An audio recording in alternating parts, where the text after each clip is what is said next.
thinking about how to get your finances in order can be a daunting task, but the new year offers people a great opportunity to get their finances in order. Now, to help us make good financial decisions is Ndelu, a frugal living expert and co-founder of the Facebook group One Family, One Stockpile. Numisa, thank you so much for your time. Now, you say you've observed people's spending habits and you've seen that people spend their money like they don't work for it. What do you mean when you say people spend their money like they don't work for it? I mean, we do research and homework for everything else, but when it comes to our money, and especially women, you see them spending like somebody just gave them the money to do with as they please. And that is how the group was started, because I was observing women just... I remember on the day that the group was started, or the day before, I had seen a group of women. They looked like a group of Stockfell women. They were buying dishwashing liquid.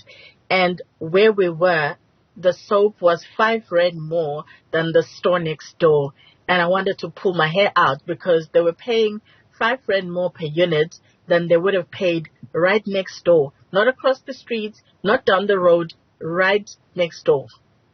What do you attribute that to, Numisa? Is that, us being lazy shoppers or just being unaware or not doing enough research? So before you go out and do your groceries, are you supposed to then go and check the different prices? And if you can save, even if it is just 2 rand, then do so. I call it shopping unconsciously, but if you think shopping is an event that you do in one day, then you're not shopping right. First of all, shopping is something that you do every day. Every day when you walk into a store, you must be able to even look at items that you're not buying on that particular day, because that's how you know what the original price is, so that when the store turns around and gives you the same price and says the item is on sale, you know you're being scammed. When the particular item is on sale, you know, because you know what the original price is. So shopping for me is not something that you do in one day. It's something that you do every day when you walk into a store. Whether or not you are going to buy a particular item, it's important for you to know the original price, so that when you have to make a decision of whether or not to buy this item, you know what you're buying and what you're paying. And from the women that you've worked with, how long of a process is it from becoming a shopping unconsciously to shopping consciously?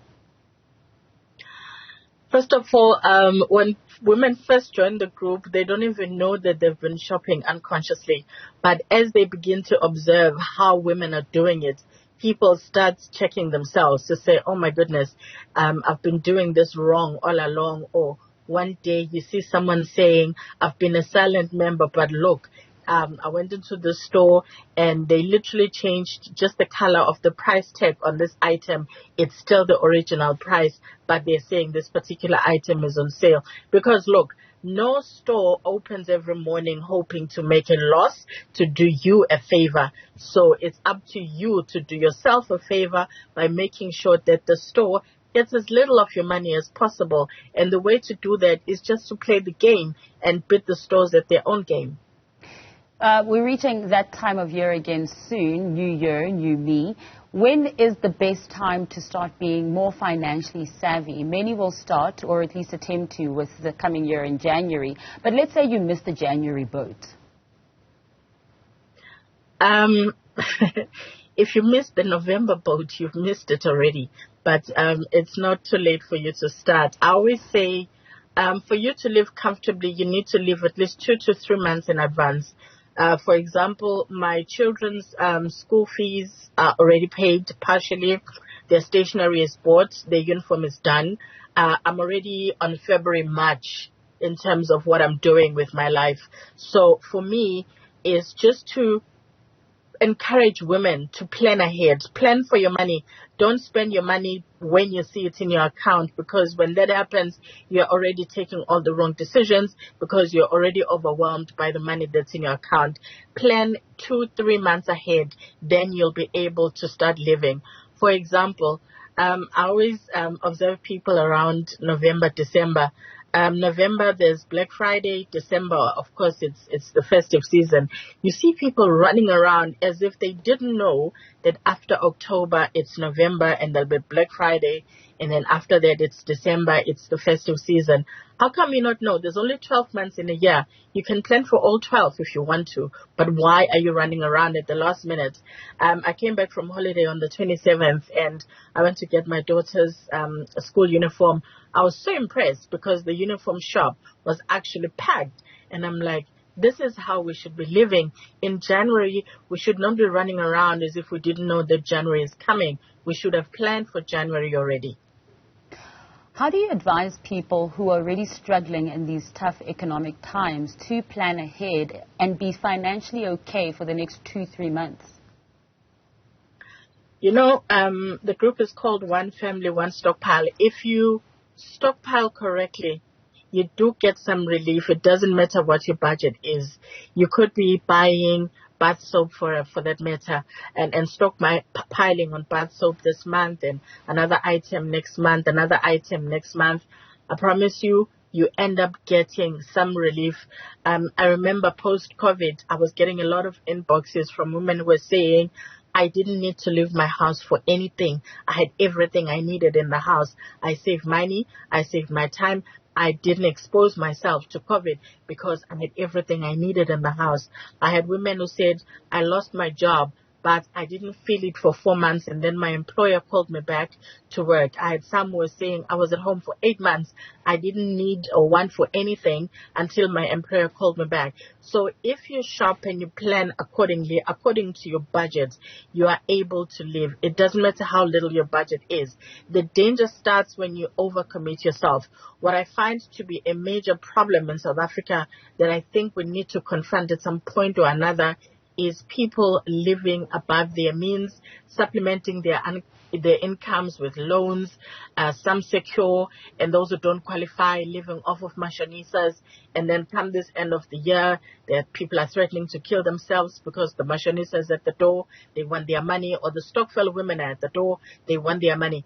If people can learn to live at worst, I say within their means, but at best under their means, because the economic environment at the moment says we cannot splurge. And that's the reality of the matter. So if people are conscious of the environment they're living in at any given point, they're able to make the necessary decisions and the necessary adjustments. From your research and your experience as well, how big of an issue is this living beyond your means in South Africa? We are beyond crisis level, if I were to be honest. We are beyond crisis level because, I mean, stores are not doing us a favor either. People owe stores for furniture, owe stores for food, owe stores for clothes. People owe stores for everything because stores are saying, oh, you can buy food on credit. You can buy this on credit. So people are taking these stores up. But what you find is that people are overcommitted. People are way too overcommitted.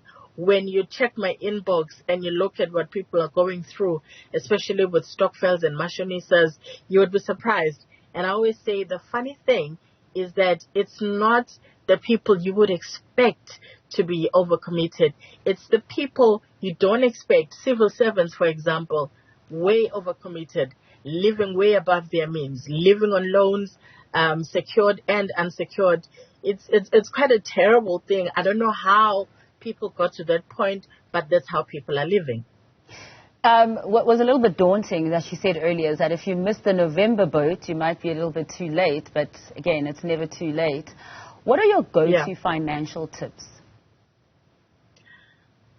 The biggest one for me is payday or not, just don't touch your account on payday. I hate what people do on payday because they forget their commitments. I mean, just do just your own research. Go to a food hall on payday. You will see there isn't space to stand. There isn't space to sit because everyone got paid and everyone is there to eat out. The debit orders haven't started taking their money. People have not paid, whatever they owe, but hell, they're already splurging on takeaway food. I don't understand that mentality at all. For me, It's why don't you let the debit orders do their thing, and then look after all your commitments, and then based on what's left, you decide this is how much I'm saving, or this is how much I'm putting towards goal X. And then maybe if you have a little extra on, then you can take your family out. I'm not saying don't take your family out, but I'm saying you can do it 4 or 5 days after payday. That's one. Number two, my mom used to say, Mdanam, if all you can afford is credit, then you are very poor. And that put me off of accounts permanently, because it made me realize that actually being approved for credit is not a thing. So unless it's for a house or a car, I don't want it.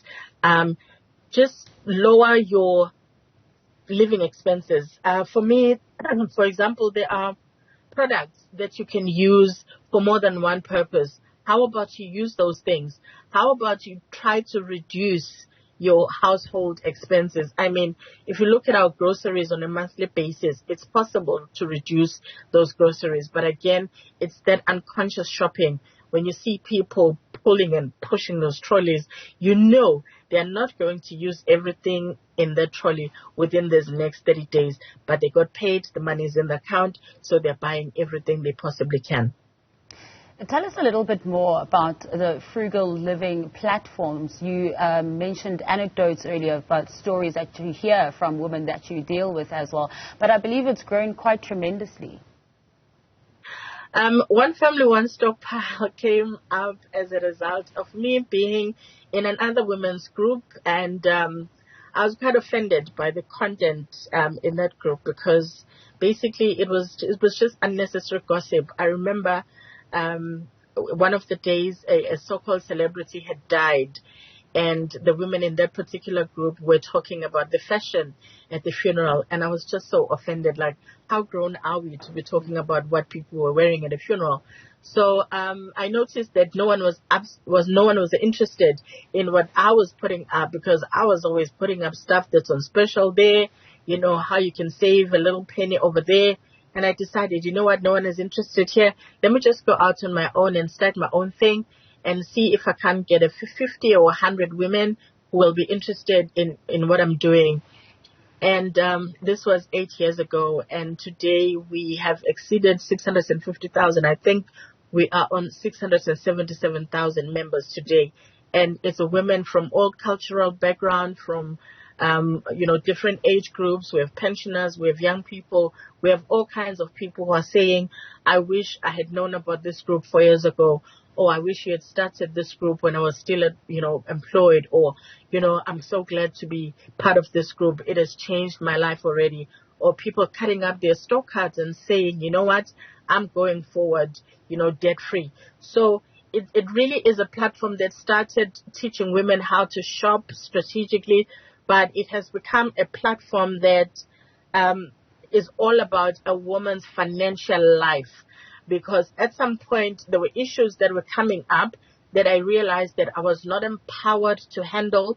So I brought in a psychologist, and Charlene was able to unpack for me the connection between one's financial health and one's physical health, where you find that women are saying, oh, I have this headache that won't stop, or I am stressed, or I'm this, or I'm that, only to find that the source is not really physiological, but it's financial. Once a woman straightens out their finances, their physical health improves drastically.